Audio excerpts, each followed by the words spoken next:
दोस्तों नमस्कार। आपने ये देखना शुरू कर दिया है ज्ञान असली जॉब न्यूज।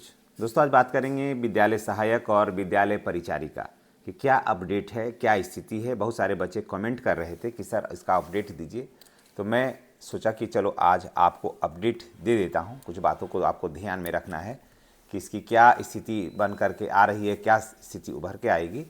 तो दोस्तों देखिए, विद्यालय सहायक और विद्यालय परिचारिका जो वैकेंसी का जो है, इसमें सबसे पहले तो ऐसे जानिए कि जो विद्यालय सहायक, समझ गए, विद्यालय सहायक का जिनकी जो नियुक्ति हो गई, या विद्यालय सहायक और विद्यालय परिचारिका की जिनकी नियुक्ति हो गई, उनका अभी HRMS जो है वो पोर्टल पर अपलोड किया जा रहा है, जहाँ से उनको छुट्टी लेना और वेतन देना आसान हो जाएगा।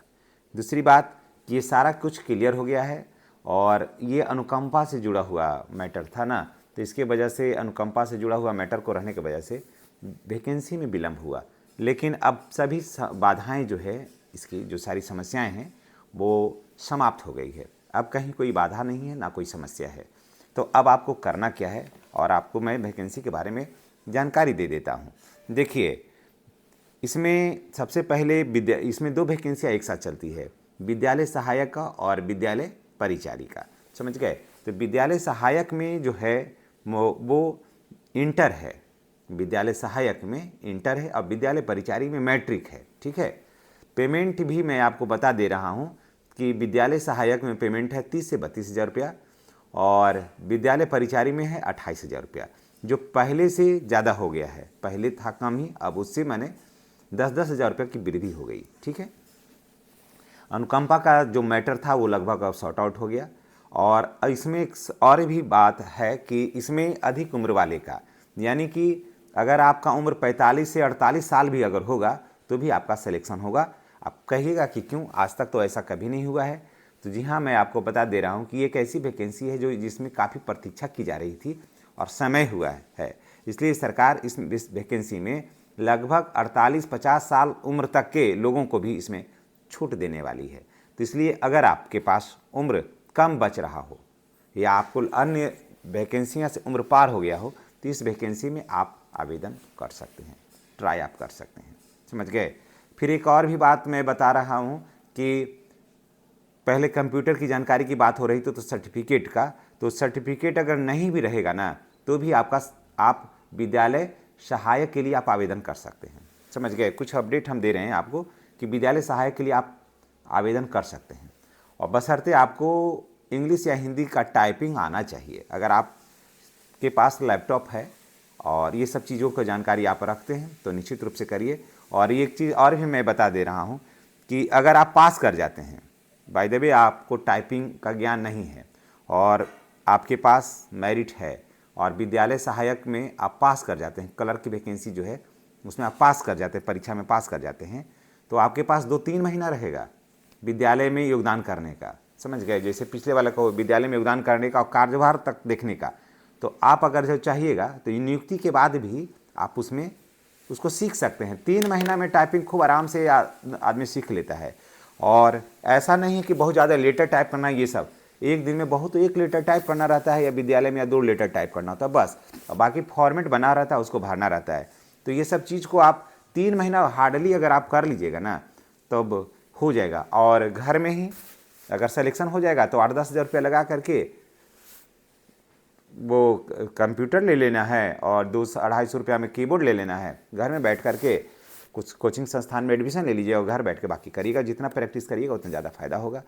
तो ये सब चीज़ें की जानकारी आपको होना चाहिए। दूसरी बात ये है कि आपका जो सर्टिफिकेट है, आपका जो सर्टिफिकेट होगा, जैसे जाति हो गई है ना, आय हो गई और आवासीय, ये सब जो सर्टिफिकेट है ये सब आपको अपडेट होना चाहिए। अपडेट रखिएगा तभी आपको फ़ायदा करेगा। और उसके बाद जो बिहार के बच्चे हैं वो तो ठीक है, जो बाहर के बच्चे देख रहे हैं, जो बाहर के स्टूडेंट देख रहे हैं हमारी इस वीडियो को, मैं उनसे यही कहूँगा कि आप इसमें आवेदन नहीं करिएगा, क्योंकि इसमें डोमिसाइल लागू है। इसमें बिहार के ही बच्चे इसमें सिर्फ आवेदन कर सकते हैं, बाहर के बच्चों को इसमें नहीं करना है। 35% जो रिसीट है इसमें महिलाओं के लिए रिजर्व है। एक चीज़ को, इस बात को भी ध्यान रखना है कि 35% सीट महिलाओं के लिए रिजर्व है। विकलांग भी अगर हैं तो इसमें आवेदन कर सकते हैं। कोई भी महिला हों या पुरुष हों या विकलांग हो, जो बिहार का नागरिक है, जो बिहार का नागरिक है, हाँ बिहार का नागरिक है, दूसरे स्टेट में पढ़ रहा है, ये भी सब भी चीज़ को जान लीजिए, दूसरे स्टेट में पढ़ रहा है तो भी वो बिहार का ही माना जाएगा। जिसे मानते हैं कि बिहार का बच्चा है और जाकर के हजारीबाग में पढ़ रहा है, झारखंड में जाकर के यूपी में पढ़ रहा है, बनारस में, तो भी वो आवेदन यहाँ कर सकता है। ऐसा नहीं मन में ये रहेगा कि वहाँ करें या नहीं करें, आप कर सकते हैं आवेदन, ठीक ना। आप बिहार के निवासी हैं तो आपको यहाँ का जातीय आय और आवासीय बना लेना है और आवेदन आपको करना है। ये सब चीज़ जान लीजिए। और अब आते हैं बात की वैकेंसी आखिर आ कब रही है। तो दोस्तों ये वैकेंसी आ रही है 14 से 20 जनवरी तक इस वैकेंसी आ रही है, समझ गए। 14 से जनवरी से लेकर के 20 जनवरी के बीच में बिहार की सारी वैकेंसियाँ का डेट खुल रहा है। और अगर आप चैनल पर नए हैं तो आपसे गुजारिश है कि चैनल को सब्सक्राइब कर लीजिए। और एक चीज़ और भी जान लीजिए कि विद्यालय परिचारी में अभी तक कोई नोटिफिकेशन नहीं है कि इसमें एग्ज़ाम होगा या नहीं होगा, समझ गए। लेकिन विद्यालय सहायक में एग्ज़ाम निश्चित रूप से होगा। तो इसके लिए हम किताब दे दिए हैं, टैग प्रोडक्ट जो है उसमें हम किताब दे दिए हैं, ठीक ना। तो किताब वहाँ से जा कर के आप ले लीजिएगा, ले करके पढ़िए। और लगभग मान के चलिए कि 16 से 20 लाख जो है इसमें फॉर्म भराएगा। परीक्षाएं हो जाएगी, आप जितना वेट कर रहे हैं परीक्षाएं बिल्कुल 14 तारीख के बाद इतना तीव्र गति से होगा कि आपको दम नहीं, फुर्सत नहीं मिलेगा आपको। परीक्षाएं हो जाएगी समय से, लेकिन नहीं पढ़िएगा तो आप नहीं होइएगा समय से, समझ रहे हैं ना। अभी आपको लग रहा है कि परीक्षा नहीं आ रहा है तो क्या होगा, परीक्षा तो आ ही जाएगा लेकिन आप नहीं हो पाइएगा।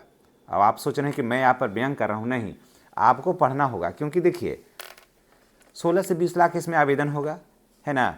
तो इसमें पढ़ने वाला का ना होगा, नहीं पढ़िएगा तो होगा। तो पढ़िए आप। मैं बार बार हर वीडियो में मैं कहता हूँ कि आपको पढ़ना ही होगा। और किताब का लिंक मैंने दे दिया है, वहाँ से जाकर के किताब खरीदिए, आपको किताब में छूट भी मिलेगा, है ना।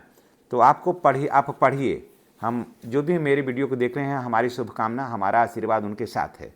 मैं तो ईश्वर से यही कामना करूँगा कि इन सारे बच्चों का हो जाए, लेकिन आशीर्वाद के साथ साथ थोड़ा परिश्रम तो आपको करना होगा। तो आपको पढ़ना होगा, किताब दिया हुआ है। और 14 से लेकर के 20 जनवरी के बीच में सारे वैकेंसियों का नोटिफिकेशन आने की पूरी संभावना है। और चाहे वो टीचर का हो, चौकीदार का हो, या फिर विद्यालय सहायक, विद्यालय परिचारी का हो, खड़मास के बाद सब वैकेंसियों पर का अपडेट जो है वो निकल कर सामने आ रहा है। तो चलिए दोस्तों, आपको ये जानकारी कैसी लगी है और कमेंट करके बताइएगा। और जातीय आय और आवासीय, इस चीज़ को फिर मैं बता दे रहा हूँ, जातीय आय और आवासीय को अपडेट रखिए आप, नहीं तो फिर बड़ी कठिनाई होगी। डेट अगर पार किया हुआ रहेगा तो फिर आपका वहाँ पर नहीं हो पाएगा। इस सब चीज़ को हमेशा ध्यान रखिएगा तो निश्चित रूप से सफलता आपको मिलेगी। और दोस्तों, अगर आप चैनल पर नए हैं तो चैनल को सब्सक्राइब करिएगा, बेल आइकन को दबाइएगा, ताकि वीडियो का जो नोटिफिकेशन है वो आपको मिलता रहे। और विद्यालय सहायक और विद्यालय परिचारी के बारे में मैं फिर एक बार बता देता हूँ कि 14 से लेकर के 20 जनवरी के बीच में ये आवेदन कभी भी प्रारंभ हो जाएगा। और ये आवेदन जो होगा वो ऑनलाइन आवेदन होगा, ऑफलाइन नहीं होगा। इसलिए आप निश्चित रूप से तैयारी करिए, सफलता आपको मिलेगी। धन्यवाद।